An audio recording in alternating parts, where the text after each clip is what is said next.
Well, hello everyone. I'm Ted Gardner, and I'm an interviewer with the Library of Congress Oral History Project, which is so capably run here by our wonderful historian Dennis Daly at the Public Library of Cincinnati. And it is the 16th of June, 2008, and we're going to have the pleasure and the privilege of interviewing Lincoln Pavey of Cincinnati, Ohio, Indian Hill, to be exact, a historian, a war veteran of the Korean War, a radio man, and all sorts of things. Link, we've known each other for quite a while. Where were you born? Where? Where were you born? Cincinnati. Born and bred. Where? Where in Cincinnati? In beautiful Pleasant Ridge. You know, downtown Pleasant Ridge. And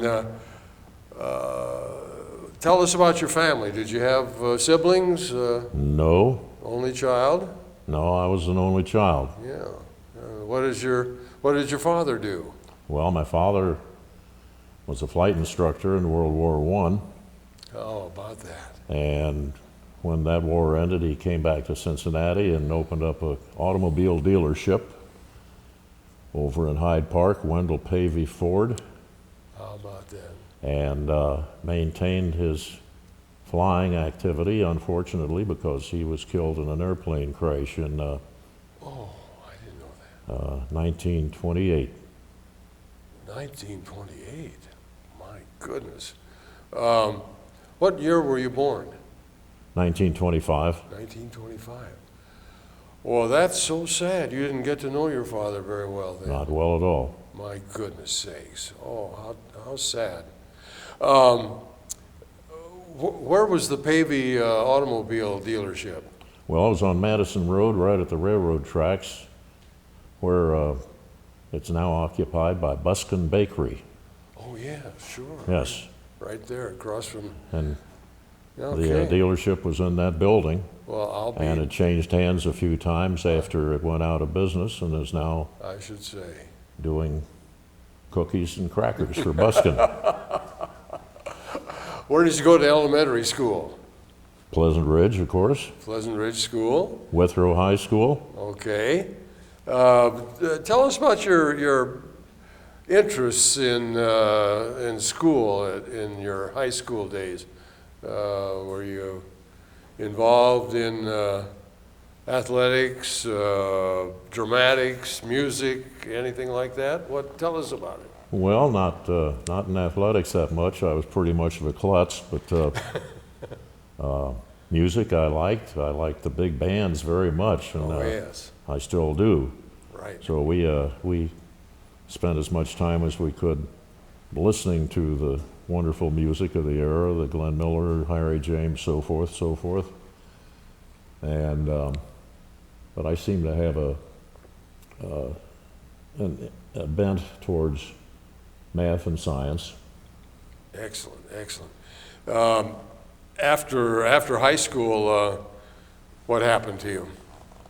Well, I was in my senior year at Withrow, and World War II was well underway, and somehow or other there was a program which provided me and a couple of other people with the ability to leave high school in the middle of our senior year on a Friday afternoon and to start engineering school at UC on the next Monday morning. How about that? So wow. That was kind of a cultural shock. But, well, I'll say you were kind of a pioneer too, weren't you? It was a program, a federal program, I understand, to grow and develop more engineers, which they felt would be needed, maybe in the World War that was going on, maybe not. Well, I should say so. Well, that's very, very interesting. And were there a lot of people involved in that, Link? No, it was, I guess, pretty selective. If I recall correctly, I was the only one from Withrow. Ah, I see. And there were a couple of fellows from Walnut Hills. And in a way, I was a little bit disappointed because I was going to be one of the end men, if you will, in the Withrow Minstrels. Oh, yes. That coming spring. And so I had some decision making to do, but for a change, I made the right decision. Now, was Smitty involved with the Oh, music of at course, that time? of course. What a great guy. Smitty's Withrow Minstrels. Yeah. Absolutely, I should say. And the only hitch on this whole scheme was that in order to graduate from high school, I had to get passing grades in college first. Uh-huh. Oh, So that was motivating. I should say so. But I did come back and graduate with my class after I had a semester or two at UC under my belt. Oh, isn't that interesting? Oh, you were a real leader, I should say. Engineering, what type of engineering were you involved with? Chemical? Chemical engineering. Oh, wow. And did you, coming back and then graduating with your class, that would have been what, the class of Class of 43. 43? Right, 43. yeah. Right. And I still hadn't turned 18, so I was able to get a full year of college in. Oh, good. And I turned 18 in that December and got a couple of more months of college in before I got drafted. Okay. Going back just a little bit, growing up in Pleasant Ridge must have been a very, very enjoyable experience. It was a well-named suburb. It certainly was. It was And indeed. we had a lot of fun in school, I guess. You know, as much fun as kids can have under the circumstances Sure, of good school. growing up and Right. maturing and Exactly. learning the life's rules and that sort of thing. But, Yes, I should say. Well, you certainly learned them well. There are seminal points in a person's life. Do you remember where you were on December the 7th, 1941? no, I don't. Okay. It's not a seminal day in your life. Okay. Well, you got the word, of course, about the war, and yes. you were about 16 years old then, right? Mm-hmm. Okay. And had you been aware of a place like Pearl Harbor or anything like that? No. Many of us hadn't. No, not. I was not that conversant with the Right. with the geography of the world then, although I'm sure we studied geography. That may not have yes. been one of my favorite courses. Oh, absolutely. Mine too. Well, okay, so you graduated with your class after having almost a year of school at UC. That's very interesting. I'm sure people sort of admired what you were doing. Well, they may have. I'm not really sure. And I'm sure your parents were very proud of you and your accomplishments. Well, Your mother. I think so. No, Yeah. actually, my mother had died Oh my gosh. in 43. You lost both your parents early. Yes. Oh, that's so sad. I had no idea. So, what happened in your family? Who took over watching? Well, I was living with my grandparents in Pleasant Ridge. Ah, I see. Okay. I've always been fascinated by your first name, of course, as I'm sure many people have.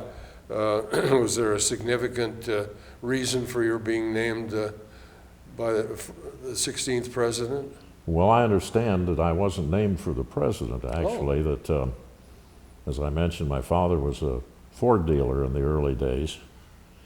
And about the time Ford Motor Company came out with the Lincoln automobile, I came out. I see. And somehow they hung that name on me. Oh, that's interesting. That's very interesting. Okay. And of course, the name Lincoln comes from England and Lincolnshire and all that sort of thing. Great stuff. Okay, so here you were. You're out of high school. You're in college. And then you mentioned that you got drafted. Well, I did get drafted. That was a mistake I made because I waited too long. I wanted to be in the Air Force. And if I'd been smart enough and somebody had advised me, I would have enlisted in the Air Force. But when I got drafted, the Air Force was not an option. The only options were Army or Navy. And I thought about that for about 2 minutes and decided that I didn't really want to wear one of those funny-looking Navy Dickie uniforms. Now, listen here. So, sorry, sailors, but the Army was the choice. Right, right. And, And where were you, what was your first assignment? Where did you go to basic training? well, we did basic down at Fort Bliss, Texas. Oh, boy. Anti-aircraft artillery, Oh, yeah, yeah. yeah. And fought the war down there through basic training. I think it was 13 weeks, if I'm not mistaken. Right. Seemed like 13 months. What was, yeah, I'm sure, was Texas an eye-opener to you, a boy from Ohio? Oh, what a garden spot. El Paso, Texas. Oh, my gosh. Hot, dry, and dusty. You better believe it. Oh, my gosh. They'd take us out on marches through the desert and feed us water and salt pills. That was the thing to do, to eat a lot of salt pills and drink Oh, a yeah. lot of water. So Sure. when the march was over, you come back in the barracks and your fatigue uniform was completely soaked, of course. Absolutely. Hang it up overnight and here it's crusted with salt as it dried. And put it on the next morning, Sure, back at it again. I should say so. Yeah. Any particular instances at Fort Bliss that you want to tell us about? Well, after basic training, I guess somebody figured out that with the year of engineering that I had already gotten under my belt, they moved me over to a program called the Master Gunner School. And the Master Gunner in an anti-aircraft artillery outfit is basically a civil engineer who is responsible for laying out and positioning the various guns in his outfit to cover the appropriate fields of fire from whatever area they're protecting. Right. So this Master Gunner School was a crash civil engineering program, Wow. and we learned to run transits and alidades and levels and closed surveys and all that good stuff. Right. Right. So in addition to chemical previous, why I got civil training now. Yeah, I should say so. Well, that's a broad experience of education and field experience, so to speak. So after being assigned a master gunner there, what were you transferred shortly thereafter, or? Yeah, we sat around for, maybe a month or two for whatever reason, I don't know, and eventually took a train ride up east to Fort Meade, Maryland, Oh, yeah. which is a replacement depot, and we were grooming to ship off to England or the European theater. So this would be what, in the spring of '45? Yeah, around there. Around there, right. And they actually took us down to a, which I understand was a unnamed kickoff point. It was actually called Cap Patrick Henry down in Virginia. Oh, yes. And we were just about ready to jump on a ship and go across the Atlantic Ocean, and somebody in their infinite wisdom decided, well, we don't need you in the Atlantic anymore. And they were bringing people back from Europe and sending them to the Pacific. Right. Oh, boy. So on a troop train we go from Virginia to San Francisco. How about that? Yeah. And that seemed like it took 6 months. I know. Those things were endless. Every time a freight train would come by, Off to the- they'd put the troop train on the side track so the freight would go through. Sure. Mm-hmm. Right, right. And you sat there and you sweat and you. No air conditioning. The only good thing was, they had these cattle cars, these troop cars, but we happened to have a Pullman, one of the old Pullmans, you know, Oh, yes. with the upper and the lower. Sure, in the And, dome shape. In the threesome in our section there, I was the biggest guy. So I had the privilege of sleeping by myself in the upper berth. Mm-hmm. The other two guys slept together in the lower berth. Fun. Yeah, great fun, great fun. great educational experience, so to say. Yes. Yeah, I like to think that everything I experienced in the Army, bad or good, was at least educational. Yes, right. So you got to San Francisco, where did you go to the Presidio or what? No, we went to a staging area in Pittsburgh, California, Oh, yeah. which was up the river. Towards Sacramento. And once they had us all set and the troop ship was in the harbor ready to go, why, they loaded us on a old wooden stern wheeler, battleship gray.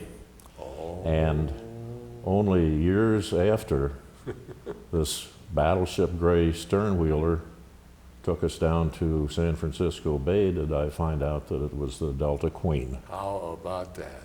Yeah. Isn't that something? Yes. And her sister boat was up there too, wasn't it? The Delta King? Mm-hmm.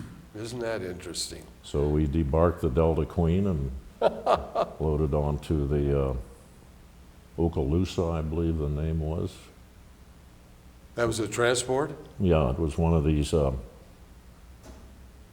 attack transports that has the little P boats, the Higgins boats, Right. hanging all over the deck. Right. Over the deck and out over the water and everything else. Yeah. And nice, warm, secluded hold. So where were you headed? Well, we didn't know where we were headed, but it turned out we landed in the Philippines. You went direct to the Philippines? Mm-hmm. My gosh, that was a long trip. Holy cow. That must have taken you about, what, 6 weeks? It was about a month. Uh-huh. We had a couple of escorts at different times. Mm-hmm. We stopped at various places along the way. We stopped at Pearl. Okay. We picked up some escorts, headed south, went south of the equator. Mm-hmm. You were initiated into the realm of the deep, huh? Indeed. Indeed. And From a pollywog to a shellback. you got it. Yeah. But it lengthened the trip a little bit. Oh, yeah. And sleeping in the hold of a troop ship with the troop ship blacked out, of course, requires that all the, now you tell me the name of the doors. Oh, the hatches. The hatches. Uh-huh. All the hatches remain closed at night, Right. of course. Right. And I was fortunate enough to have a top bunk, if you want to call it a bunk, you know, these Very narrow. metal racks with the canvas laced in them. Oh, yeah. First one was like 6 inches off the floor, and then they went up about every 15 inches Yeah. up to the top of the space there. 5 or 6 high, I don't remember. But the top one was prime, because whenever somebody was climbing up to their rack, the guys in the lower deck would get a foot in the face. Sure. Or if somebody in one of the upper racks happened to have a spell of seasickness, why, you know what happened. Oh, my gosh, I should say. Yes. Those, yeah, that brings back so many memories. Now, between Pearl and the Philippines, did you make a stop? We stopped at Ulithi, Ulithi. Oh, sure. Ulithi Atoll. and I think picked up some more. I think we joined some other ships that were headed that direction. Okay. If I okay. remember correctly. So now, do you remember what month this was? The bombs hadn't been dropped yet, had they? Nagasaki and Oh, Hiroshima? no. Okay. So we're talking spring No, 45. we're talking early 45, Yeah. someplace in there. Yeah. Okay. Roosevelt died in early April of 45. Yeah. Okay. And, And fighting was still going on in the Philippines. oh, yeah. Actually, Manila hadn't been secured completely. Exactly. And of course, the terrible Okinawa campaign. Yes. Started in April of 45 also. Well, now, when you got to the Philippines, then what happened? There you were, and this. Well, what happened was that there was an outfit in the Philippines, an old Alabama National Guard outfit, 104th AAA Automatic Weapon Battalion. Oh.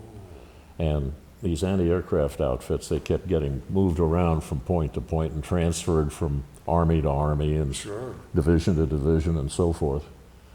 And so a bunch of their guys had made their point quotas and got shipped home, including their master gunner.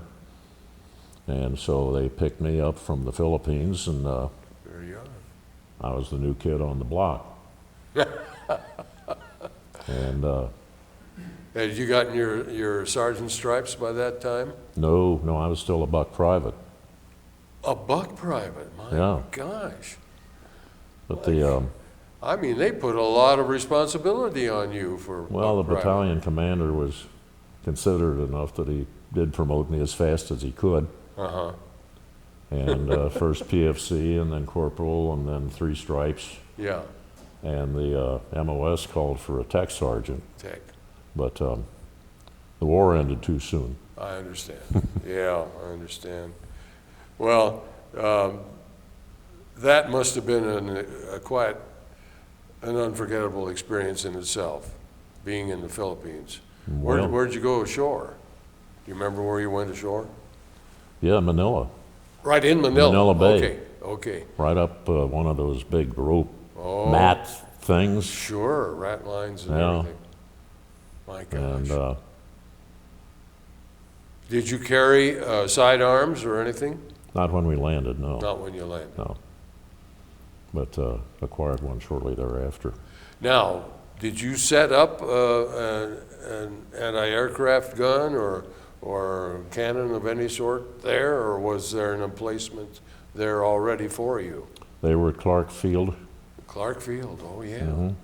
Oh boy, and lots of action there. oh yeah.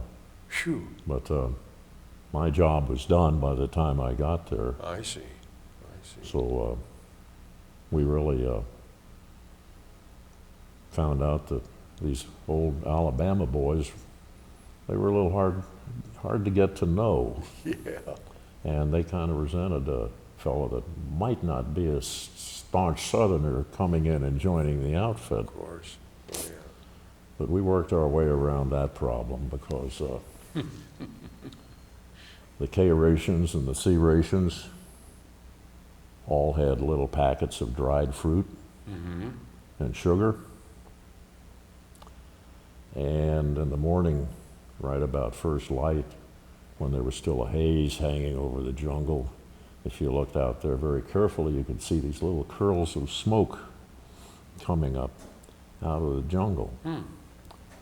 Because these good old boys had scavenged up some copper tubing and appropriate equipment to build themselves some stills. And the ingredients they needed were fruit and sugar. Of course. So You had bargaining power, didn't you? it was politic to provide the good old boys with the fruit and the sugar, and as much as you cared to, Right. in turn for which they became a lot friendlier, a lot faster, Soften them up. and some of the product that they made was almost palatable. Yeah, some of that stuff could be what we call a lid lifter, Something like that, yes. Uh-huh. I should say.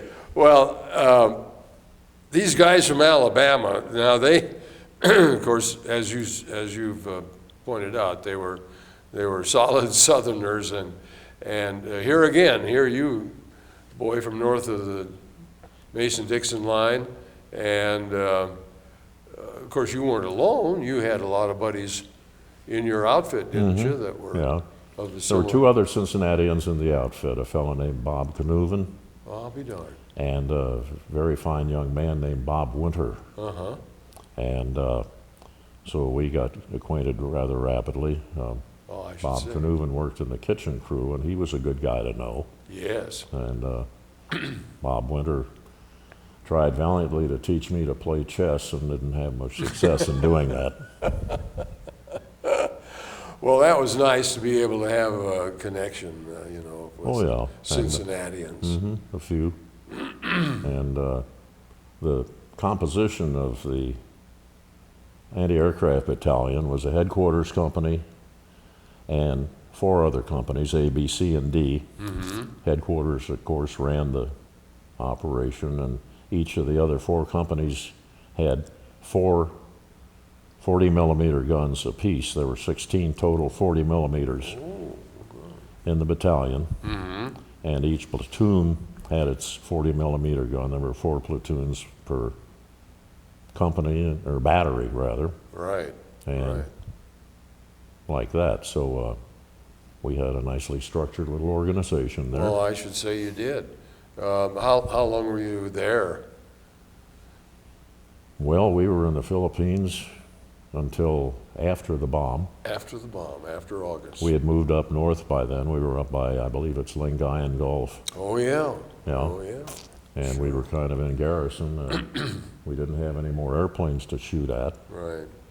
But there was a problem with some of the Japs that didn't accept the fact that the war was over, Yep. and hiding out in the caves up in the mountains. And so we were called on to use our 40 millimeters to help clear that situation. Wow.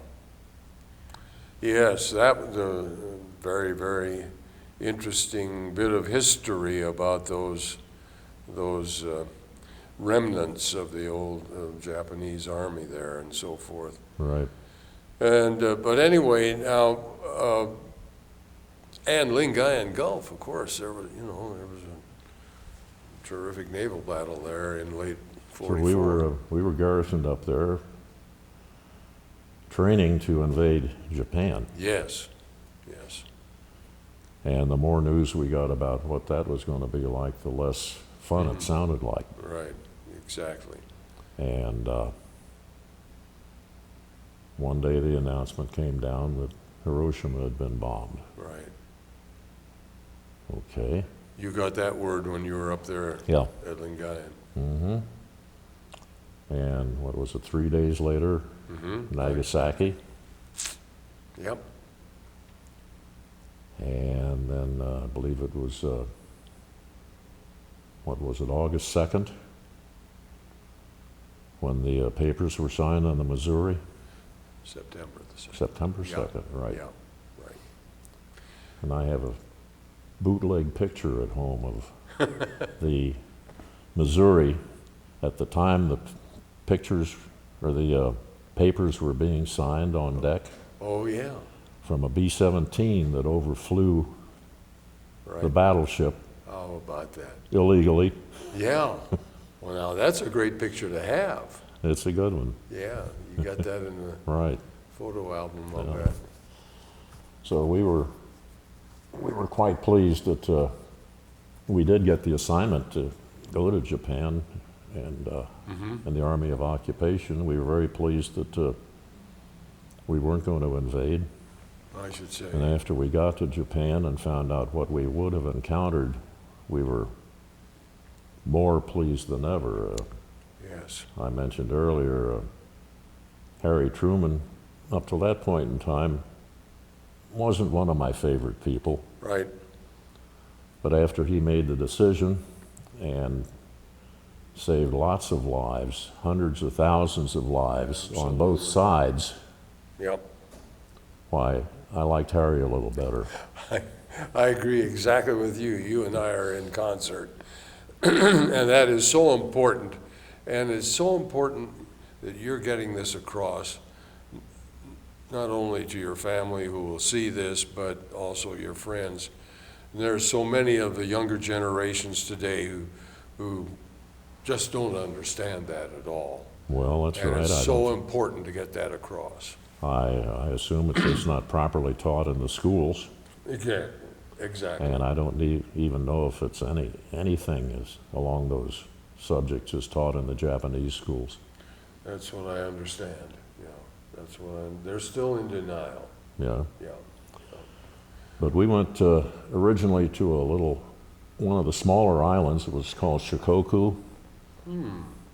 It's south of the main island there, Okay.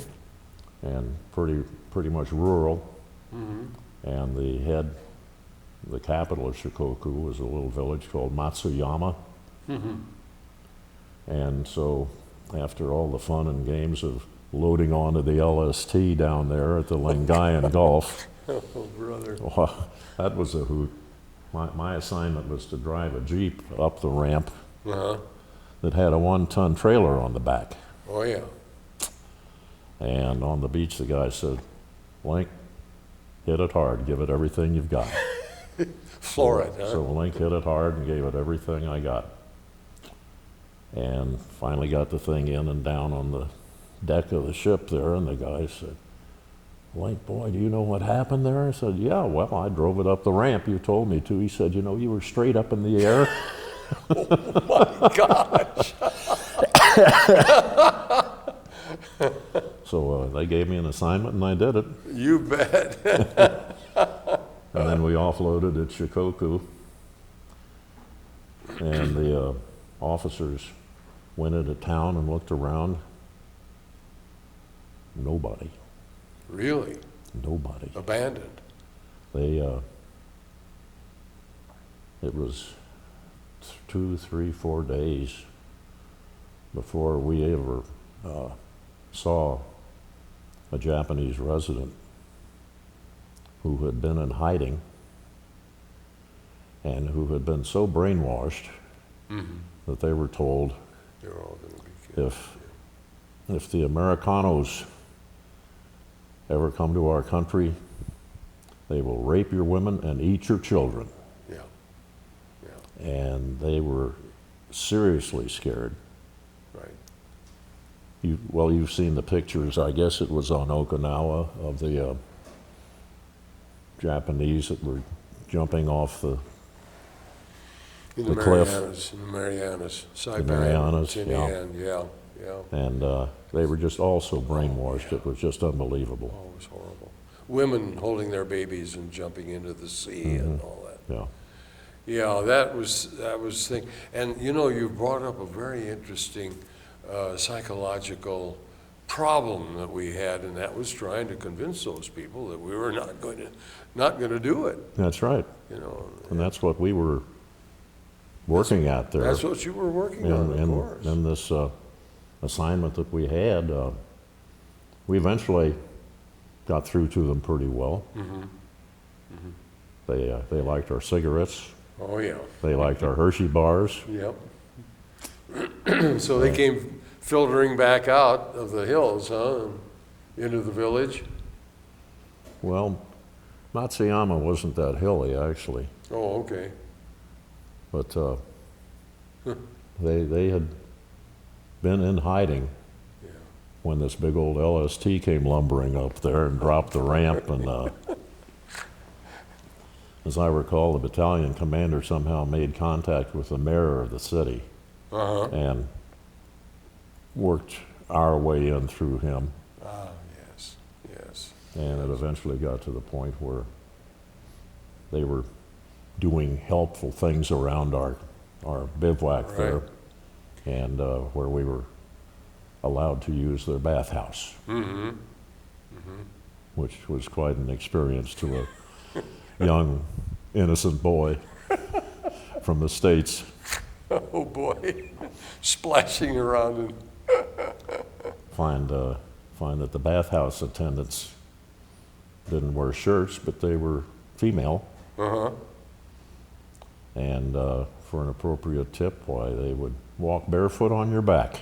How about that? Nice massage. Yes, yes, indeed. Well, you know, it's funny you're talking about going way back and not wanting to wear a sailor suit and so forth, but you've had quite a bit of contact with the Navy Oh, yeah. on the transport, of course, and then on the LST, a flat-bottom craft that was That was a long ride, a long, and uncomfortable. it wasn't real smooth. No. Well, every ship I was fortunate enough to be on, I found out that right away the best thing to do was to find out where the galley was and get close to the Swabbies who were cooking the food. Not for us, but for the crew on the Right. ship. Sure. Now, on the troop ship, we had 2 meals a day, an apple and half a sandwich, I think. My Something like that. gosh. Or maybe it was, instead of an apple, it was a banana. Sure. It was 2 a day. How about that? But somehow, I was one of the fortunate ones. I didn't get seasick. Good for you. But it was kind of interesting to see these guys come down and stand at this little narrow table with their food and gradually turn from skin color to sort of green and head for the gangway And lose it all. and leave their food. And lose it all. So, if you could eat what was left and had more than you needed. Well, you were very wise, and you certainly learned fast to connect with the important people. Oh, yeah. The Navy guys had good coffee. Oh, yes. We had battery acid. Right, right. And the Navy ate pretty well, and there's some young guys in the galley there, and you could stand right outside and chat with them and Sure. talk with them and learn where they were from and Right. so forth and so Right. forth. Well, I bet they were interested in you too, because with your artillery experience and so forth, and realizing that you were going to be a presence in the occupation there on the island in Japan. I guess so. How long were you there? Well, we moved from there up to the main island, up to Honshu. Tokyo, actually to Yokohama. They broke up the outfit. Oh, More guys went home. I got assigned to another anti-aircraft battalion, which was now based there. what was the number of that outfit before you got reassigned? The 104th AAA AW Battalion. 104 AAA, yeah, okay. Anti-aircraft artillery, automatic weapon. AAA, right. Other anti-aircraft outfits were gun battalions. They had 90 millimeter guns. Okay, Yeah. big ones. Which were, good weapons for anti-aircraft, but not real good for Not for, depressing the muzzle. not no. for ground. Yeah. But those 40s, it was the old Swedish Bofors. Yes, Fine piece of equipment. oh yeah. And you used to see those in quad mounts on the back of half tracks. And you've seen the quad mounts on the decks of the ship when the kamikazes were coming in. Oh, yes, yeah, yeah.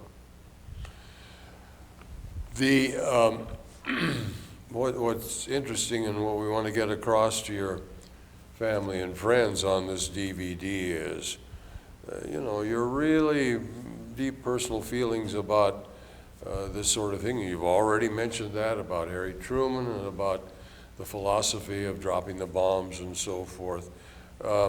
Did you come in contact quite a bit with Japanese people? Yes. Okay, tell us about Yeah. that. Well, as I said, we had willing workers around the camp. They were willing to take over a lot of the chores that we would normally be assigned to do, just basic stuff. Right, And a number of them, the majority of them, were reasonably pleasant and probably had not been that excited about being at war. right. Yeah, I'm sure.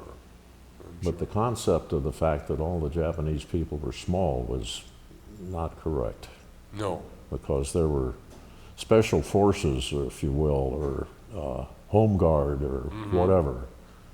And some of the military outfits, the battalions and the divisions that they had staged on the lower part of the island where they anticipated the invasion would come, some of these guys were 6-footers and 200-pounders. So they weren't all dainty people no, by any means. that's for sure. Well, your duties there on the island And then moving in, of course, you were moving into that megalopolis of Yokohama, Tokyo. Yeah. Tell Well, me. when I got reassigned to this other anti-aircraft outfit, they put me down in D Company, Dog Company. And I thought, no, this isn't good. I shouldn't be here. So I went up and had a chat with the battalion commander, told him what I did and some of the experience that I had back in college, being the social chairman for Sigma Chi fraternity. Right. And he says, I've got a job for you. I'll transfer you. Good for you. Good for you. And so they put me in the position of being, I don't know if it was the morale NCO or just what it was called, but I was the guy that arranged all the tours for the troops that wanted to take tours of Yokohama and Tokyo and that sort of thing. And I'd set up these tours and get the trucks lined up and waved goodbye to them as they were headed off and spending the day doing sightseeing. How about that? Yeah. How So about that worked out pretty well. That's great. You know, I've always thought about it. You have such a great voice, a nice deep bass voice. Did you ever do any singing? Or, of course, you were in the minstrels at Withrow. Yeah. But did you, as you progressed through life, did you do any professional singing No, or anything like never that? did. Okay. All right. I've often wondered about that. Well, and then, of course, your tremendous interest and knowledge in the great swing music of that era. And that has, you've carried that on through your life with your connection with MKV and all that sort of thing. Well, as you know, I'm a willing volunteer out at WMKV FM in Springdale. Yes. And I do big band jazz programs on I listen to WMKV. them. And it's the music I like, the music I grew up with. Right. And as long as the station has its direction of providing Perpetuating it. entertainments for Yeah. more senior citizens, if Yeah, you will, right. who also remember that type of music. Oh, yeah. Why, And perpetuating that music, you know, we have such a relatively small opportunity to do that as people of our age. And what you do, I think, is such a tremendous contribution. And of course, I particularly love your your passion for Stan Kenton and his music. And because I saw Stan Kenton in 1942 in Balboa Park in San Diego, right after he was getting his start. Now, let's talk some more about Link Pavey. How long were you in Japan? Well, it was into 46, Okay. probably spring of 46. And you were building up your points. Yeah, Had to do that. You had to get the right number. yeah. I was in the service almost exactly 2 years. Okay. 1 year in this country, 1 year overseas. Right. Right. And had another long, less than enjoyable boat ride home. Oh, gee whiz. You But came this- back on a transport? Oh, this was a beauty. This was a victory ship, Oh, my gosh. the Marshall Victory. Oh, Well, at my. least it wasn't the Liberty ship, which Yeah. had a tendency to come apart in rough water, I I understand. know it. Yeah, Liberty ships, of course, had less than the finest construction, Yeah, shall true. we say. Yeah, they were quick and dirty. Now, that might have been a Kaiser ship that you came back on. Probably was. Yeah, Probably. all welded. Yeah, Henry J. Kaiser, the great mastermind of mass production. right. Well, now, so it was a long voyage back. Did you stop at Pearl on the way back? No, we did Great Circle Route coming back. you know. Oh, gee. There was no reason to go south of the equator to take a shortcut, so we were No. right up off the Aleutians. Oh, my golly. Yeah, right up Right around past the Aleutians and down the west coast. right around the ring. Mm-hmm. Yeah. Did you stop along the way? No. No, straight home. No stops. No Well- place to stop on that route. Not really, not really. Dutch Harbor wasn't a very good place to No. stop. But it was interesting to be up off the Aleutians in the ocean water at that time, you Oh, know, kind of rough, Yes, kind of rough. and very cold. Mm-hmm. Very cold. Yeah. Yeah. Particularly the contrast between that and the tropic waters of the Philippines. It was monumental. Yeah. But it was the same routine in the hold, you know, the racks were 6 or 7 high, Sure. and I pulled rank and got another top rack. And you made friends with the cooks and the. Oh, you betcha. You bet.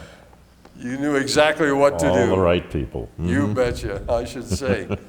Did you ever have an opportunity to aboard ship to spin records or anything like that? No, I didn't. They had a facility there where they broadcast over the PA Yeah, right. every morning. Yeah. Every morning they'd crank something up to full volume at 6 a.m. or 0600 hours rather. Oh, 600. And I bet. one morning they cranked us up with a Stan Kenton chart called, what was it, Thermopylae. Thermopylae. And that was a piece of music written by a guy that was a little strange. And this piece of music was so far off the wall that, as I recall, when I was waking up or trying to wake up and listening to this background music, I didn't know if, I thought maybe I died and gone to hell. Going the wrong direction. It was that far out. That far But out. it got the job done. It woke the troops up. Well, yeah, Thermopylae, my gosh, that's Greek, you know. That is weird. I didn't know that Kenton had a piece like that. Oh, yeah. Yeah, I never heard that one. Well, so coming back around the Great Circle, around the Pacific, where did you come in? To Seattle or? No, we were down, I think it was Long Beach, Oh, you came all the way down to Yeah. Southern California? all the way down there. Oh, And, you know, you could look off the port side of the ship yeah. long before we got to Long Beach and see land out there. And we kept thinking, let's go, let's turn left, let's go in. Sure. But they took us down to Long Beach and debarked us, I think about 2 or 3 o'clock in the morning. Our first stop was the mess hall, Yep. and the menu was the best menu I've ever had. A steak, a quart of milk, a half a head of lettuce How about that? with Thousand Island dressing. Oh my gosh. And you know, for somebody that for months and months had been trying to make milk out of powdered milk, and it Yeah. comes out like chalk, and no vegetables, why? That was nice. That was fun. Heaven. Yeah. That was heaven. And went through all the procedures and the processing and that sort of thing. Loaded on the troop train. Came back to Camp Atterbury in Indianapolis Okay. and discharged. How about that? Well, now that you got aboard the train right there at Long Beach, I believe so. Yeah, I don't yeah. remember that much detail. but I can imagine how you felt going down the coast, and here you were passing Seattle and then the Columbia River Yeah, and then yeah. San Francisco Bay. Oh, turn us in. Oh, golly. So then the long train trip back to Indianapolis. Yeah. I remember on the dock there, Long Beach or wherever it was, this monstrous sign, "Welcome home, well done." Oh, yeah. Very nice. Yeah. Very nice. That very was nice. that was good. Yeah.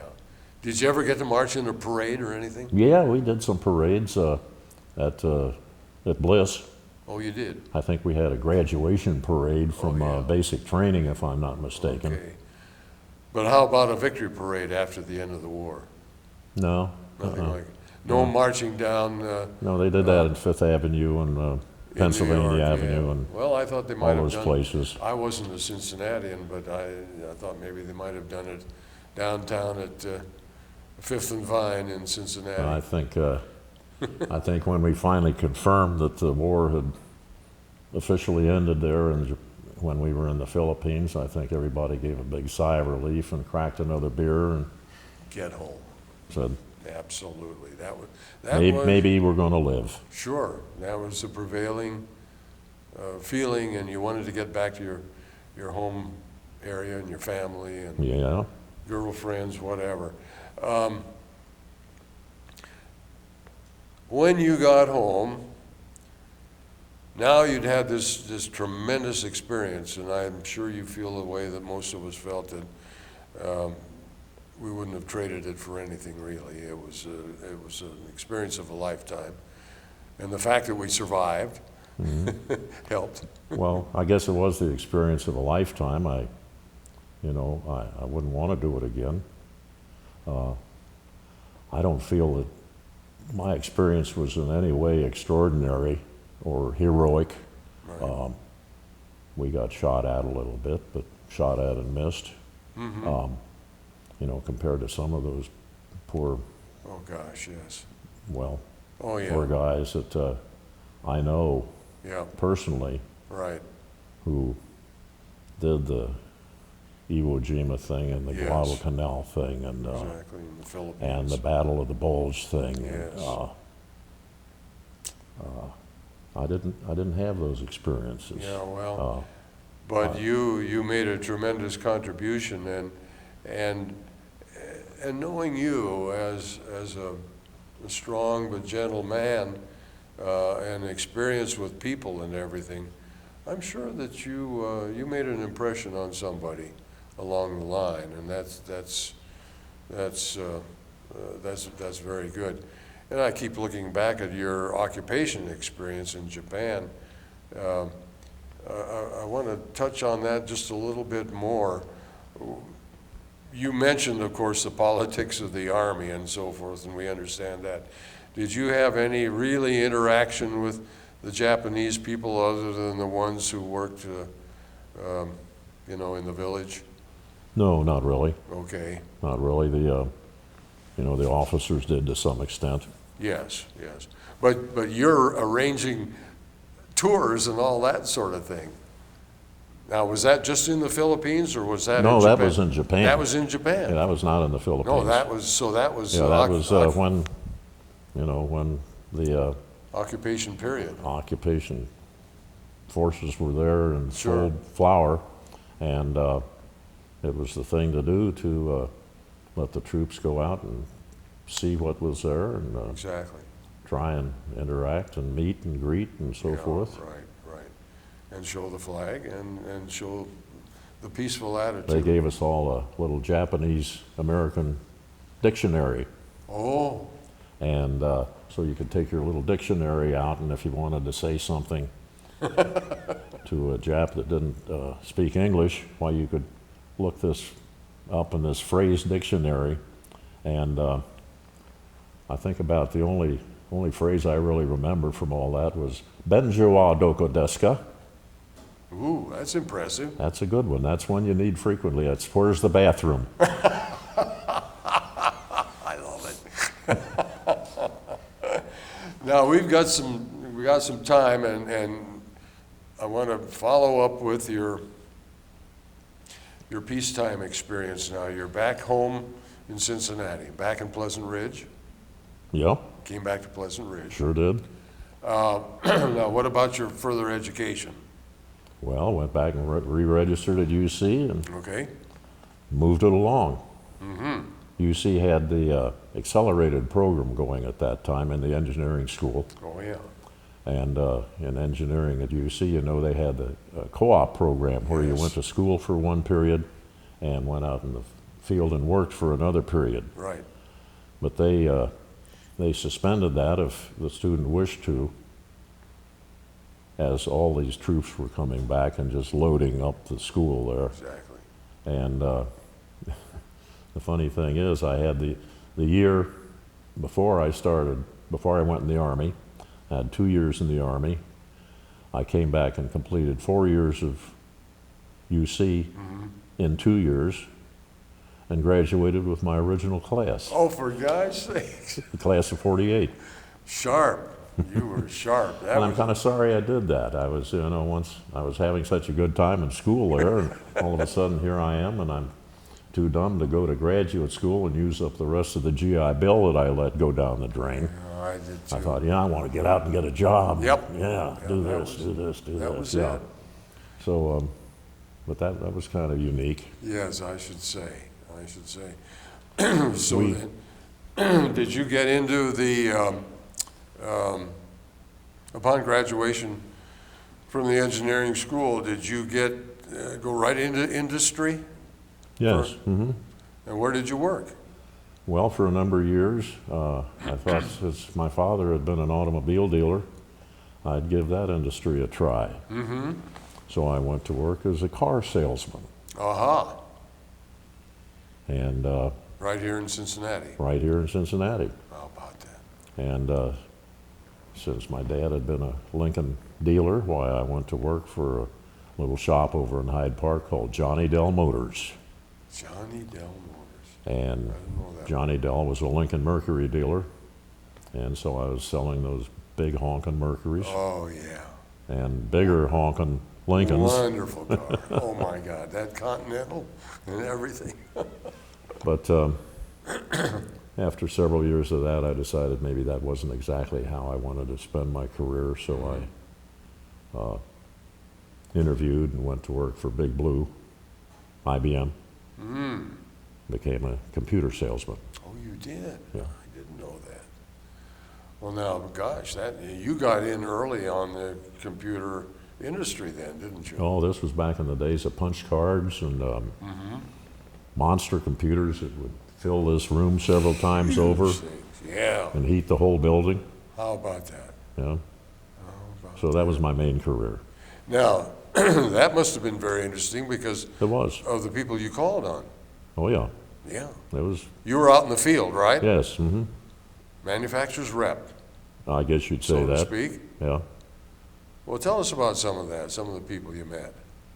Well, it gave me an opportunity to meet and work with the top executives of the various companies that I called on. Did you call on Procter & Gamble here?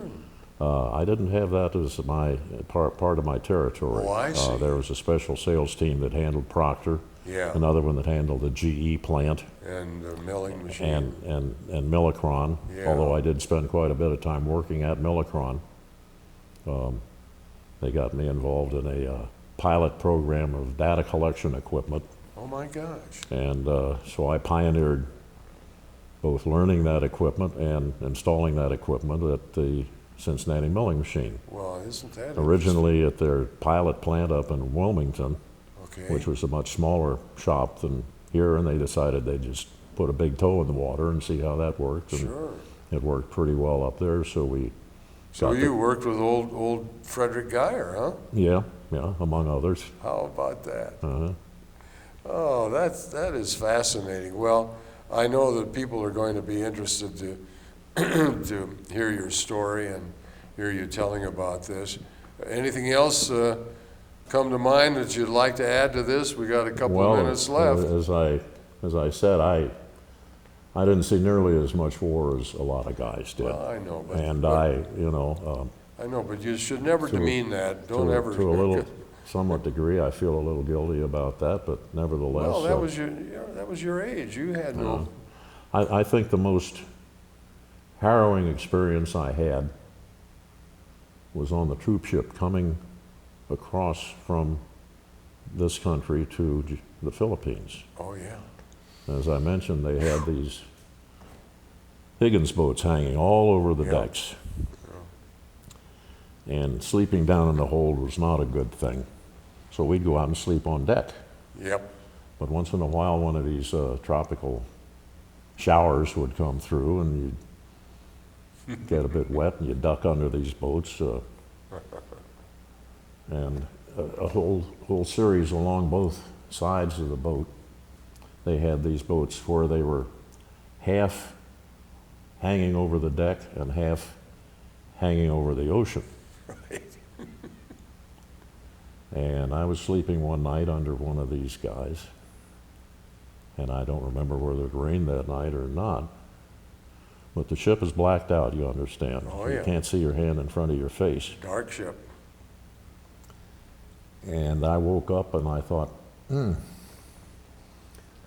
something is not right here. Because I had an arm and a leg hanging out over the side of the ship under this Higgins boat. And I thought to myself, now Link, here we've got a problem. We have a problem, and we need to find a perfect solution for this problem. Mental process. And once I had postulated the problem, why I defined the solution, and that was to move very, very slowly in the direction of dry land. Inboard. Inboard. Oh, boy. But, Well, that's one I remember vividly. I should say so. Well, you were very wise and very smart and providential that you woke up, at the proper time. I'd say so. I'd say so. Well, you came back and eventually you married a beautiful woman, and you've had a very productive life, Link. You've been not only in your wartime experience, but you've been a citizen of stature and Well, prominence, and we're all very grateful for that. Thank you. And we're very happy that we've had the opportunity to talk to you here today. And I wish we had more time, but we're right down to the end of it. And as they used to say in the old journalism business, that's 30 for now.